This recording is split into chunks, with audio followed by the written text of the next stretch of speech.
নমস্কাৰ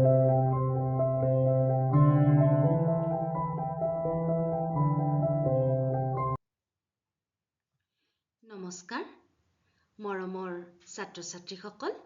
মই তোমালোকৰ ডেইজি মেম নিউ আছামিজ কুহি পাঠলৈ তোমালোকক স্বাগতম জনাইছো তোমালোক ভালে আছা নহয় কালি যে আমি অসমীয়া স্বৰবৰ্ণ পঢ়িছিলো তোমালোকে অনুশীলন কৰিছিলানে বাৰু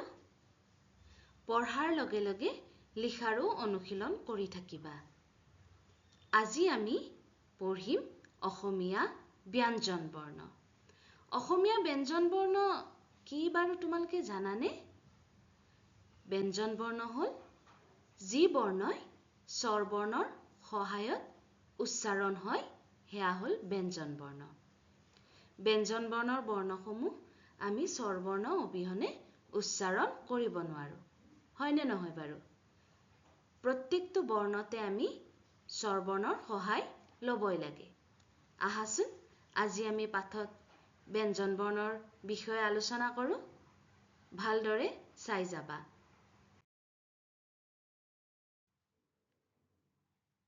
ক খ গ ঘ ঙ প্ৰথম ছ দ্বিতীয় ছ বৰ্গীয় জ ঝ নিয়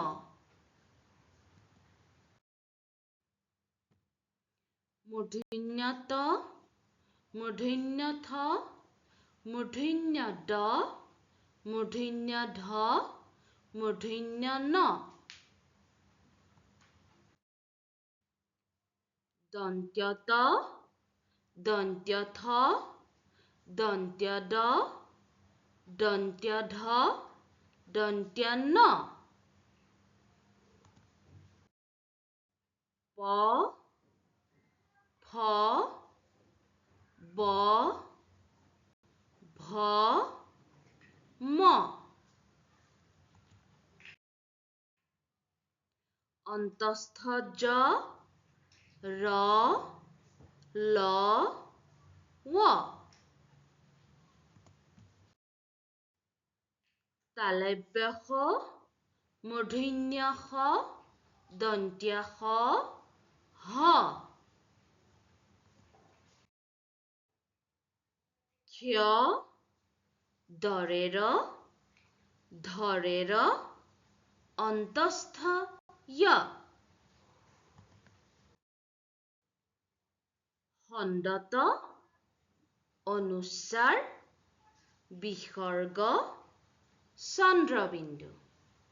অকণিহঁত এইমাত্ৰ যে পঢ়িলো খণ্ডত কিয় কয় তোমালোকে জানানে এই খণ্ডটো হ'ল দন্ত্যাতৰ আধা সেইকাৰণে ইয়াক খণ্ডত বুলি কোৱা হৈছে আৰু এই বৰ্ণকেইটা সম্পূৰ্ণ স্বৰ নহয় এইকেইটা হ'ল অৰ্ধস্বৰ আমি ক ফলাখনৰ এনেকুৱা বহুকেইটা বৰ্ণ পাম যি বৰ্ণৰ প্ৰথম শব্দত বা প্ৰথম আখৰত কেতিয়াও ব্যৱহাৰ নহয় যেনে ঙ মূৰ্ধন্য ন খণ্ডত অনুস্বাৰ বিসৰ্গ চন্দ্ৰবিন্দু এই যে তোমালোকে এই পেজটোত দেখিছা হ'বলা যে অনুস্বাৰৰ ওচৰত এটা কিবা চিন হৈছে বিসৰ্গৰ ওচৰত হৈছে এইকেইটা বৰ্ণৰ চিন নহয় দেই এইকেইটা মই যেতিয়া টাইপ কৰিছিলো তেতিয়া আহি গৈছে তোমালোকে সেইটো ভুল নুবুজিবা আৰু এইখন পঢ়াৰ লগতে নিজৰ কিতাপখিনিও পঢ়ি থাকিবা দেই আহা এবাৰ আকৌ পঢ়ো আমি ক ফলাখন ক খ গ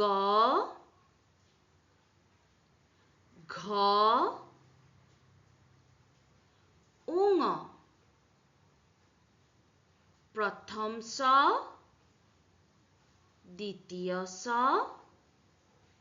বৰ্গীয় জ ঝ নিয় মূৰ্ধন্য ত মূৰ্ধন্য থ মূৰ্ধন্য দ মূৰ্ধন্য ধ মূৰ্ধন্য ন দন্ত্য ত দন্ত্য থ দন্ত্য দ দন্ত্য ধ দন্ত্য ন প ফ ব ভ ম অন্তস্থ জ ৰ ল ৱ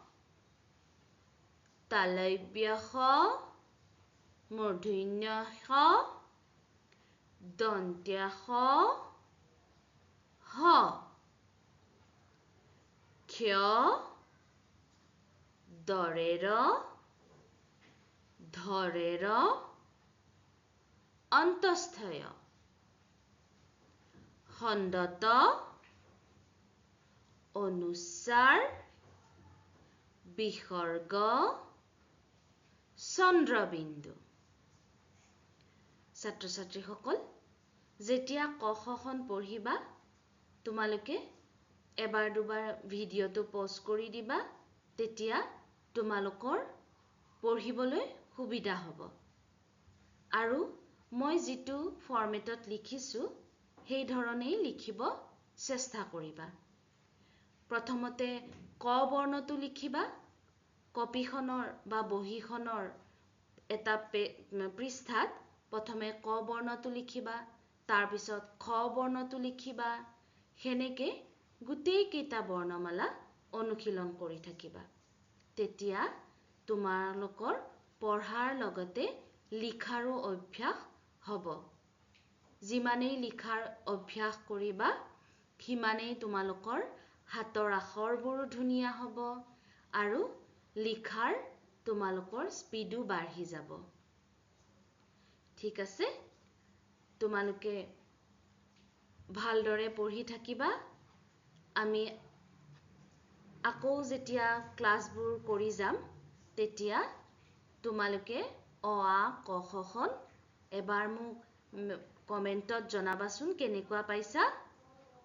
তাৰ পিছত আমি স্বৰ চিহ্নবোৰ শিকিম আজিলৈ আহিছো ভালদৰে পঢ়ি থাকিবা যদি তোমালোকৰ এই চেনেলটো ভাল লাগিছে তেনেহলে